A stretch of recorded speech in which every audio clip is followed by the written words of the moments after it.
আসসালামু আলাইকুম রহমতুল্লাহ। সুপ্রিয় শিক্ষার্থীবৃন্দ, আজকের ইসলাম ও ঐতিহ্যের ক্লাসে তোমাদের সবাইকে স্বাগত জানিয়ে আজকে ক্লাস শুরু করছি।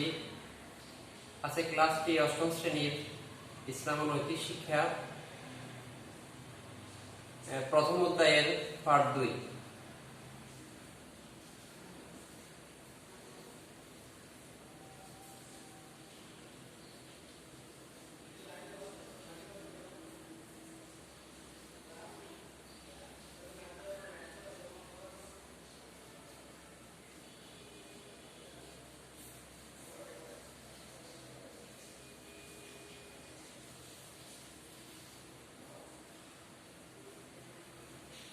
শিক্ষার্থীবৃন্দ, আজকে আমাদের পাঠের বিষয় হচ্ছে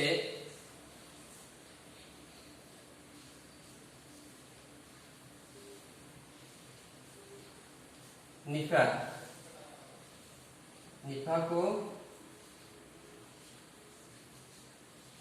মুনাফিক।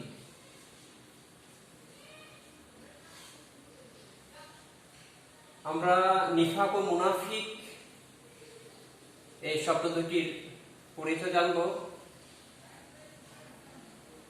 তো প্রথমে আমরা আসি নিফাক,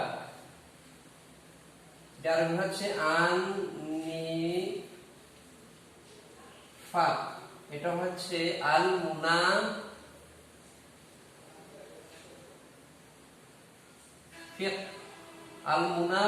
আর হচ্ছে আন-নিফাক। অষ্টম শ্রেণীতে পাঠের শিরোনাম দিয়েছে শুধু নিফাক, কিন্তু ভিতরে মুনাফিক সম্পর্কে, মুনাফিক এবং নিফাক উভয়টি কিন্তু কাজ এবং ব্যক্তি, কিন্তু মুনাফিক সম্পর্কেও নবম দশম শ্রেণীর ক্লাসে পাঠে এসেছে। তো আমরা নিফাক জানবো এবং কি মুনাফিক, এই দুটি শব্দের আমরা পরিচয় জানবো। তো নিফাক শব্দটি আরবি হচ্ছে নুন ফাক, নিফাক। এই নিফাক শব্দটি এসেছে নাফাকা থেকে, নুন ফাক নাফাকা। তাহলে নিফাক শব্দটি কোন শব্দ থেকে এসেছে? আর নিফাক শব্দটি এসেছে নাফাকা থেকে। তো নাফাকা অর্থ কি? নাফাকা অর্থ হচ্ছে সুড়ঙ্গ, টানেল। আর মুনাফিক, মুনাফিক অর্থ হচ্ছে, মুনাফিক শব্দটি এসেছে নিফাক থেকে। মুনাফিক শব্দটি এসেছে কোন শব্দ থেকে? মুনাফিক শব্দটি এসেছে নিফাক শব্দ থেকে। নিফাক অর্থ কি? নিফাক অর্থ হচ্ছে ভণ্ডামি, দ্বিমুখী চরিত্র, প্রতারণা। এগুলো হচ্ছে নিফাকের অর্থ। তাহলে আমরা জানলাম যে এই নিফাক এবং মুনাফিক, নিফাকও আরবি শব্দ, মুনাফিকও আরবি শব্দ। নিফাক শব্দটি এসেছে নাফাকা থেকে, মুনাফিক শব্দটি এসেছে নিফাক থেকে। নাফাকা অর্থ হচ্ছে সুড়ঙ্গ, আর নিফাক অর্থ হচ্ছে ভণ্ডামি, প্রতারণা, দ্বিমুখী স্বভাব। তাহলে যে মুনাফিকের অ্যাকশনটা হচ্ছে কি? নিফাক। আর মুনাফিক অর্থ ব্যক্তি, ব্যক্তির কাজটা হচ্ছে নিফাক। তাহলে মুনাফিক অর্থ হচ্ছে প্রতারক, ভণ্ড, আর নিফাক অর্থ হচ্ছে ভণ্ডামি, প্রতারণা। তো এই মুনাফিককে মুনাফিক কেন বলা হয়ে থাকে? আমাদের প্রশ্ন আসতে পারে মনে, যে মুনাফিককে কেন মুনাফিক বলা হয়ে থাকে? এই মুনাফিক শব্দের সাথে মুনাফিকের স্বভাবের খুবই মিল রয়েছে। যেখানে আমরা প্রথমে জানলাম যে নিফাক, নিফাক শব্দটি এসেছে নাফাকা থেকে। নাফাকা অর্থ কি? নাফাকা অর্থ হচ্ছে সুড়ঙ্গ, টানেল। যে টানেলের, এটা সব দেশে আছে, যে টানেলের দুটি মুখ থাকে, একটি প্রবেশের জন্য, একটি বের হবার জন্য। তো এই তদ্রূপ ভাবে মুনাফিক ব্যক্তিরাও দ্বিমুখী স্বভাবের অধিকারী। তাহলে আমরা বুঝলাম যে নিফাক অর্থ হচ্ছে সুড়ঙ্গ, সুড়ঙ্গের দুটি মুখ থাকে। তেমনি ভাবে মুনাফিক ব্যক্তিরা দ্বিমুখী স্বভাবের অধিকারী। সে মুখে বলে একটি, মুখে স্বীকৃতি দিয়ে একটি, আর অন্তরে পোষণ করে বিশ্বাস স্থাপন করে আরেকটি। তাহলে আমরা দেখতেছি যে যে নিফাক অর্থ যেটা, এবং ব্যক্তি মুনাফিকের স্বভাবের সাথে এবং নিফাকের কি খুবই মিল রয়েছে। এই জন্যই কি মুনাফিককে মুনাফিক বলা হয়ে থাকে।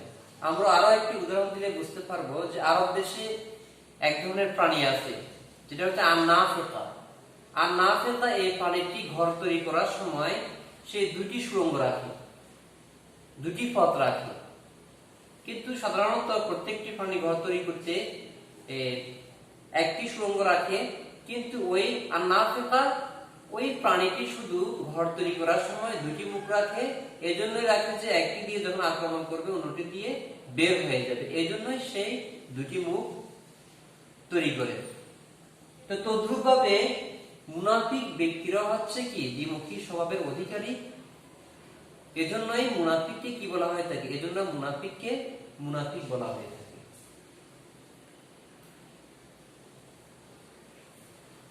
এবারে আমরা আসবো যে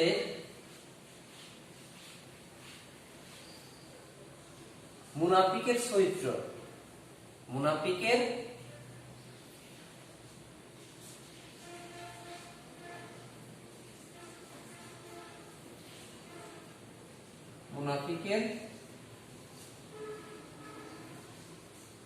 চরিত্র, মুনাফিকের চরিত্র।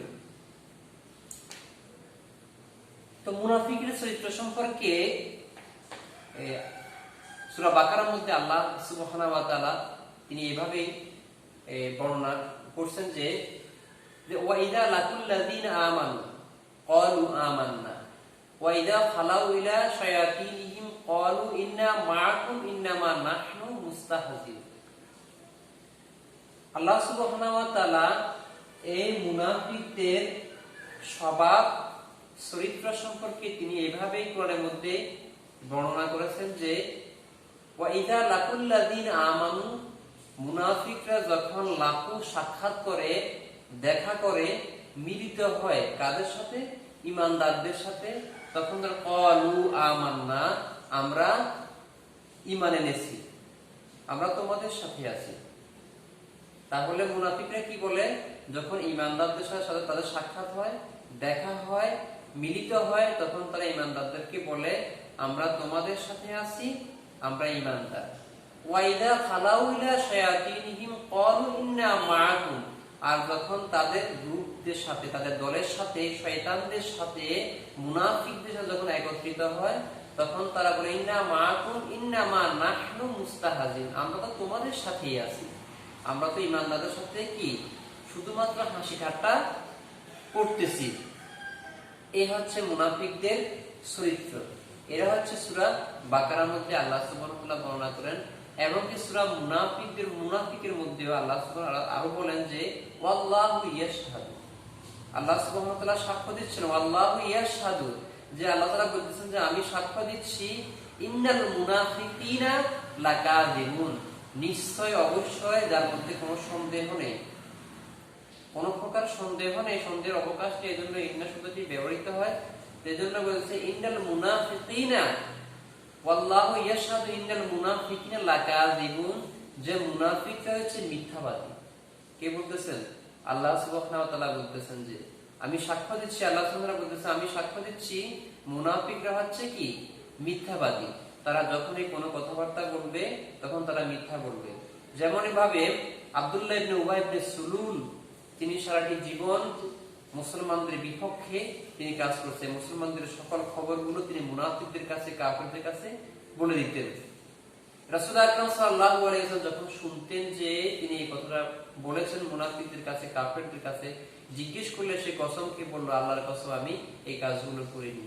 তাহলে বোঝাই যাচ্ছে যে মুনাফিকরা যখন কোনো কথা বলবে তখন তারা মিথ্যা বলবে। এজন্য আল্লাহ সুবহানাহু ওয়া তাআলা বলতেছেন আমি সাক্ষ্য দিচ্ছি মুনাফিকরা হচ্ছে কি মিথ্যাবাদী। বুখারী এবং মুসলিম শরীফের মধ্যে রাসূল আকরাম সাল্লাল্লাহু আলাইহি ওয়াসাল্লাম এদের চরিত্র সম্পর্কে, এদের স্বভাব সম্পর্কে, এদেরকে কিভাবে আমরা চিনব, এদের সাইনগুলো রাসূল আকরাম সাল্লাল্লাহু আলাইহি ওয়াসাল্লাম বুখারী এবং মুসলিম শরীফের মধ্যে বলেছেন যে আয়াতু, বলতেছেন যে আয়াতু মুনাফিকি সালাসু, আয়াতু মুনাফিকি সালাসু, আয়াতু নিদর্শন হচ্ছে, মুনাফিকি নিদর্শন হচ্ছে সালাসুন, তিনটি নিদর্শন হচ্ছে। ওয়া ইযা হাদাসা কাযাবা, যখন তারা বর্ণনা করবে, কোনো কথা বলবে, বক্তৃতা দিবে, বলতেছেন কাযাবা, তখন তারা এটা মিথ্যা বলবে। ওয়া ইযা ওয়াদা, ওয়া ইযা ওয়াদা আখলাহা, যখন তারা অঙ্গীকার করবে, প্রতিশ্রুতি দিবে, তখন তারা সেটাকে ব্রেক করবে, প্রতিশ্রুতি তারা ভঙ্গ করবে তারা। ওয়া ইযা তুমিনা খানা, আর যখন তারা কোন আমানত গচ্ছিত রাখবে, তখন সেই আমানতকে তারা কি করবে, আমানতকে তারা খেয়ানত করবে। তো এই হচ্ছে মুনাফিকদের কি চিহ্ন, মুনাফিকদের নিদর্শন। মুনাফিকদের আমরা কিভাবে চিনব, মুনাফিকদের চিহ্ন সম্পর্কে রাসূল আকরাম সাল্লাল্লাহু আলাইহি ওয়াসাল্লাম তিনি বলে গেছেন। তিনি মুনাফিকদের সাইন হচ্ছে, মুনাফিকদের নিদর্শন হচ্ছে কয়টি, এই তিনটি। এছাড়া রাসূল সাল্লাল্লাহু আলাইহি ওয়াসাল্লাম মুনাফিক, মদিনার মুনাফিক সম্পর্কে তিনি অবগত ছিলেন।